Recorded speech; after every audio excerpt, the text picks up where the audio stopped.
Baik, Assalamualaikum warahmatullahi wabarakatuh. Shalom Om Swastiastu, Namo Buddhaya, Salam Kebajikan, Salam sejahtera bagi kita semua. Selamat pagi, siang, sore, ataupun malam, Mas Soni dan teman-teman semua. Kami dari kelompok 3, dari mata kuliah Psikologi Bisnis 1, dari kelas A, akan mempresentasikan mengenai Business Psychology Framework, yang dimana Business Psychology Framework-nya ini sudah kami rancang dan buat sesuai dengan apa yang kami tampilkan di layar share screen ini. Pertama-tama, kami akan menjelaskan mengenai Business Psychology Framework terlebih dahulu, di mana Business Psychology Framework ini merupakan suatu pendekatan yang menggabungkan ilmu perilaku mental dan juga kognisi manusia dengan ilmu bisnis, behavioral economic strategic, dan human resources management. Kemudian di business psychology ini memiliki tiga pilar, yang dimana salah satunya itu adalah strategic direction capital, kemudian diikuti dengan organizational capital, kemudian diikuti juga dengan human capital yang dapat menghasilkan productivity hingga well-being sampai sustainable business excellence dan juga happiness. Nanti semua hal itu akan dijelaskan satu persatu bersama kelompok kami. Dimulai dari Jerry terlebih dahulu. Oke, yang pertama itu ada strategic direction capital. Eh, strategic direction capital itu merupakan sebuah arah atau pedoman untuk menyiapkan sumber daya agar mencapai sebuah tujuan yang strategis. Sebelum eh, perusahaan merumuskan 4 indikator yang berada di strategic direction capital, mereka harus perlu tahu terkait dengan kondisi internal dan eksternal dari perusahaan itu sendiri. Kondisi internal itu terkait dengan kelebihan dan kelemahan serta kesiapan karyawan. Sementara kondisi eksternal itu terkait dengan kondisi pasar, target yang ingin dicapai, dan apa yang perusahaan ingin lengkapi dari perusahaan-perusahaan yang ada sebelumnya. Ketika perusahaan sudah mengetahui terkait kondisi tersebut, maka ia akan agar akan lebih mudah merumuskan terkait 4 indikator yang berada dalam strategic direction capital. Yang pertama itu filosofi atau value dan value. Filosofi dan value itu apa? Filosofi itu terkait dengan identitas dari perusahaan. Gampangnya, eh, apa yang menjadi jawaban kenapa perusahaan itu ada. Dan value itu merupakan sedangkan value itu merupakan nilai-nilai yang eh, perusahaan miliki atau sejalan dengan apa yang dipikirkan oleh eh, komponen-komponen perusahaan tersebut. Ketika perusahaan itu sudah mengetahui identitas dan nilai-nilai atau prinsip yang dianut, maka akan lebih mudah kembali perusahaan itu menetapkan visi dan misi. Visi dan misi itu apa? Visi itu terkait dengan apa yang ingin perusahaan capai eh, ke depannya. Sementara misi itu terkait dengan bagaimana perusahaan itu mencapai tujuan atau apa yang ingin dicapai di misi. Gampangnya gini, kalau misalnya perusahaan jasa mempunyai visi unggul, maka misinya itu atau cara yang dapat dicapai perusahaan tersebut ialah menjadikan layanan eh, yang prima dan atau menjadi wadah prestasi bagi perusahaan.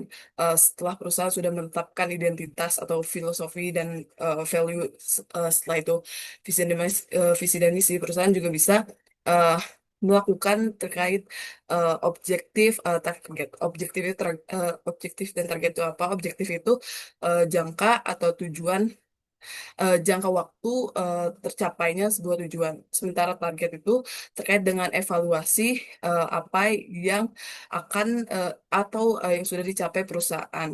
Ketika perusahaan sudah mencapai tujuan, maka dia juga akan agar lebih mudah mengevaluasi dengan menggunakan objektif dan target. Setelah itu, perusahaan juga bisa melakukan strategic intent atau eh, tujuan ke depannya. Lalu pada bagian organizational capital, di sini organizational capital berperan sebagai jembatan antara strategic direction capital dengan human capital.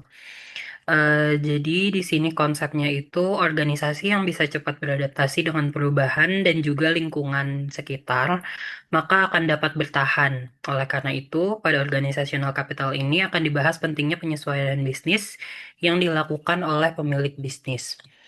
Di sini dilihat ada 4 bagian di organizational capital. Yang pertama adalah leadership dan manajemen. Aspek ini mencakup bagaimana peran pemimpin yang sangat berpengaruh pada kinerja karyawan. Sebagai pemimpin itu, kita harus persuasif agar orang-orang mudah yakin dan bisa mengikuti tujuan bisnis kita. Lalu yang kedua di sini organizational culture atau yang berkaitan dengan budaya organisasi, di mana budaya organisasi itu salah satu implementasi yang harus digunakan adalah knowledge management style atau budaya berbagi pengetahuan, yang dimana ini sangat penting untuk diterapkan di organisasi. Lalu yang ketiga di sini ada infrastructure and management technology. Jadi pada suatu perusahaan itu tentu infrastruktur dan juga teknologi informasi yang baik akan sangat membantu berjalannya suatu perusahaan. Beberapa manfaatnya adalah bisa mengurangi biaya dan juga resiko keuangan, lalu juga bisa meningkatkan fleksibilitas bisnis. Yang terakhir di sini adalah knowledge and informational management. Jadi aspek ini itu bisa membantu meningkatkan kompetensi individu di suatu perusahaan. Beberapa manfaatnya itu bisa meningkatkan pengetahuan, menghemat waktu, dan meningkatkan efisiensi kerja. Selanjutnya itu di sini ada human capital atau modal manusia yang dimana di bagian ini itu menekankan bahwa manusia itu adalah aset paling berharga dalam sebuah bisnis. Nah, di human capital ini itu ada 4 jenis kompetensi utama, yaitu ada individual competence yang dimana ini tuh mencakup keterampilan, pengetahuan, dan kemampuan setiap individu. Yang kedua ada teamship competence, yang dimana ini tuh mencakup kemampuan bekerja sama dalam tim, dan hal ini tuh penting karena sebagian besar pekerjaan sekarang itu bersifat kolaboratif. Yang ketiga itu ada organizational competence, yaitu kapabilitas organisasi secara keseluruhan yang muncul dari sinergi antara individu dan tim. Dan yang terakhir itu ada sosial dan environmental competence yang dimana ini tuh kesadaran terhadap dampak sosial dan lingkungan agar bisnis itu tidak hanya mengejar profit tapi juga tanggung jawab terhadap masyarakat dalam alam. Nah, di human capital ini itu modal manusia dan modal organisasi itu saling melengkapi, di mana di sini tuh organisasi menyediakan sistem dan lingkungan yang mendukung, sementara manusia itu memberikan kompetensi, kreativitas, dan energi. Dan hubungan timbal balik inilah yang membuat strategi itu benar-benar berjalan, bukan hanya berhenti di atas kertas saja.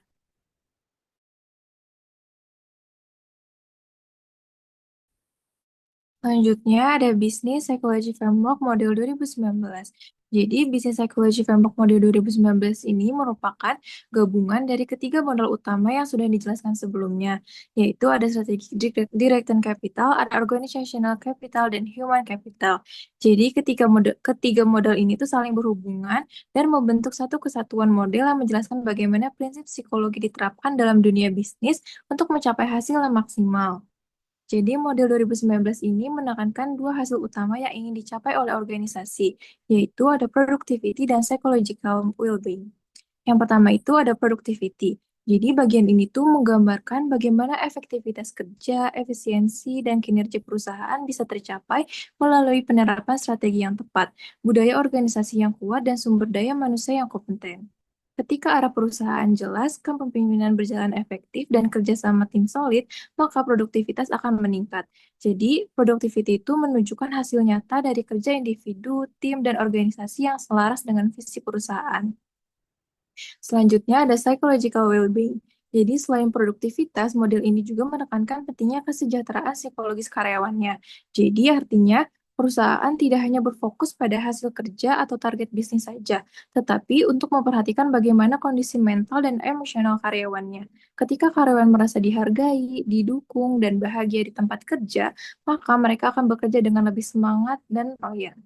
Nah, hal inilah yang pada akhirnya menciptakan lingkungan kerja yang sehat dan harmonis.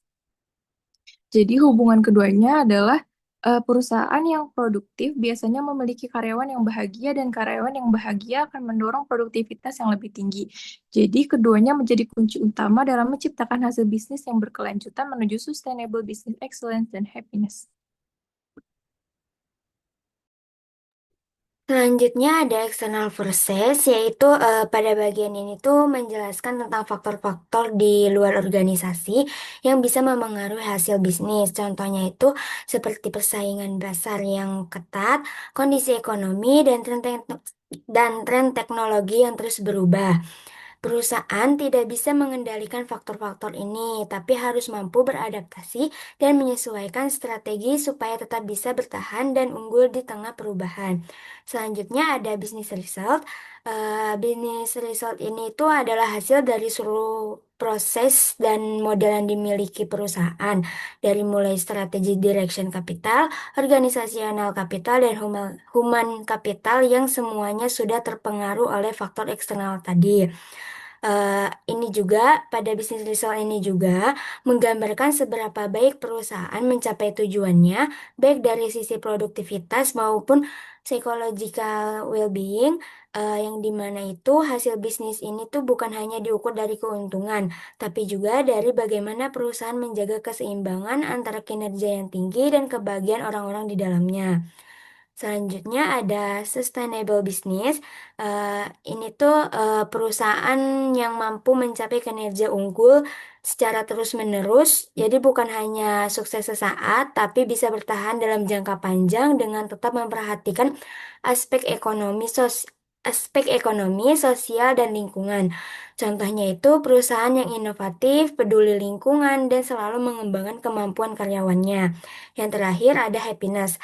Happiness ini tuh menekankan pentingnya kesejahteraan psikologis dan kebahagiaan karyawan.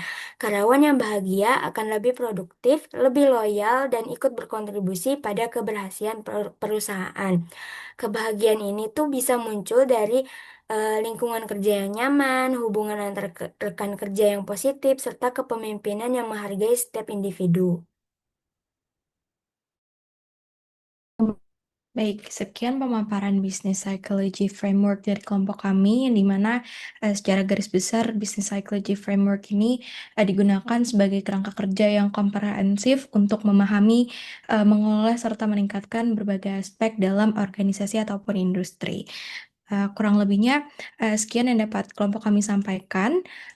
Kurang lebihnya mohon maaf. Sekian dan terima kasih. Wassalamualaikum warahmatullahi wabarakatuh. Shalom, Om Santi Santi Om. Namo Buddhaya, salam kebajikan, salam sejahtera bagi kita semua.